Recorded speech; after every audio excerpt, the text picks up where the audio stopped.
ಇನ್ನು ಮುಂದೆ ಓಲಾ ಊಬರ್ ರೀತಿಯಲ್ಲಿಯೇ ಆಂಬ್ಯುಲೆನ್ಸ್ ಸೇವೆಯನ್ನು ಒದಗಿಸಬೇಕು ಅನ್ನುವಂತಹ ನಿಟ್ಟಿನಲ್ಲಿ ರಾಜ್ಯ ಸರ್ಕಾರ ಒಂದು ಚಿಂತನೆಯನ್ನು ನಡೆಸಿದೆ ಅನ್ನೋದು ಗೊತ್ತಾಗ್ತಾ ಇದೆ.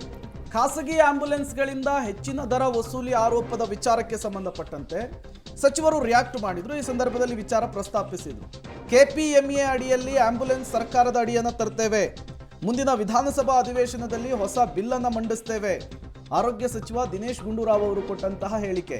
ಇನ್ಫ್ಯಾಕ್ಟ್ ನಿನ್ನೆನೇ ಪಬ್ಲಿಕ್ ಟಿವಿ ಕುರಿತಂತೆ ವರದಿಯನ್ನು ಪ್ರಸಾರ ಮಾಡಿತ್ತು. ಬೆಂಗಳೂರಿನಲ್ಲಿ ಖಾಸಗಿ ಆಂಬ್ಯುಲೆನ್ಸ್ಗಳಿಂದ ಹೇಗೆ ಹಗಲು ದರೋಡೆ ಆಗ್ತಾ ಇದೆ ಅಂತ ಹೇಳಿ ಈಗ ಆರೋಗ್ಯ ಸಚಿವರು ಎಚ್ಚೆತ್ತುಕೊಂಡಂತೆ ಕಾಣಿಸ್ತಾ ಇದೆ.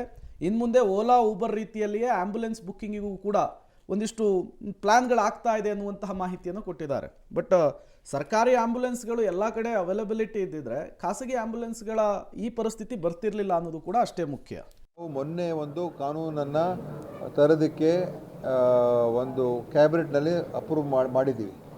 ಆ್ಯಂಬುಲೆನ್ಸ್ ಸರ್ವೀಸು ಇವತ್ತು ಯಾವುದೇ ಒಂದು ರೆಗ್ಯುಲೇಟರಿ ಸಿಸ್ಟಮ್ಗೆ ಇಲ್ಲ. ಅದಕ್ಕೀಗ ನಾವು KPME ಅಡಿಯಲ್ಲಿ ಆ್ಯಂಬುಲೆನ್ಸ್ ಸರ್ವಿಸನ್ನು ತೊಗೊಂಬಂದಿದ್ದೀವಿ. ಈಗ ಅದನ್ನು ಬರುವ ವಿಧಾನಸಭೆಯಲ್ಲಿ ನಾವು ತರ್ತಾಯಿದ್ದೀವಿ. ಬಹುಶಃ ಇದು ಯಾರಿಗೂ ಕೂಡ ಗೊತ್ತಿಲ್ಲ, ಇಲ್ಲೇ ಅನೌನ್ಸ್ ಆಗ್ತಾ ಇರುವಂಥದ್ದು. KPM ಅಡಿಯಲ್ಲಿ ಆ್ಯಂಬುಲೆನ್ಸ್ ಸರ್ವೀಸಸ್ಸು ನಮ್ಮ ಅಡಿಯಲ್ಲಿ ತೊಗೊಂಬರ್ತೀವಿ. ಅದೇನಾಗ್ತದೆ, ಅದರಲ್ಲಿ ಏನಂತ ಹೇಳಿದ್ರೆ ಒಂದು ಆ್ಯಂಬುಲೆನ್ಸ್ ಏನಿರಬೇಕು, ಹೇಗಿರಬೇಕು, ಅದರಲ್ಲಿ ಯಾವ್ಯಾವ ಥರದ ವ್ಯವಸ್ಥೆಗಳಿರಬೇಕು ಮತ್ತು ಅದರಲ್ಲಿ ಒಂದು ದರ ನಿಯಂತ್ರಣಕ್ಕೂ ಕೂಡ ಆ ಒಂದು ಕಾನೂನಲ್ಲಿ ಅವಕಾಶ ಮಾಡಿಕೊಟ್ಟಿದ್ವಿ.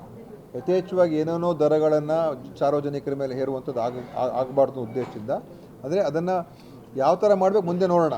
ಆದರೆ ಕಾನೂನು ಅಡಿಯಲ್ಲಿ ಒಂದು ಅದಕ್ಕೆ ಅವಕಾಶವನ್ನು ತೊಗೊಂಬಂದಿದ್ದೀವಿ. ಸೊ ಬರುವಂಥ ವಿಧಾನಸಭೆಯಲ್ಲಿ ಅದನ್ನು ತೊಗೊಂಬರ್ತಾ ಇದ್ದೀವಿ. ಮೊಬೈಲ್ ಹೆಲ್ತ್ ಯೂನಿಟ್ಗಳು ಮತ್ತು ಆ್ಯಂಬುಲೆನ್ಸ್ಗಳು ಎರಡಿಗೂ ಕೂಡ KPME ಲೈಸೆನ್ಸ್ ಬೇಕಾಗ್ತದೆ.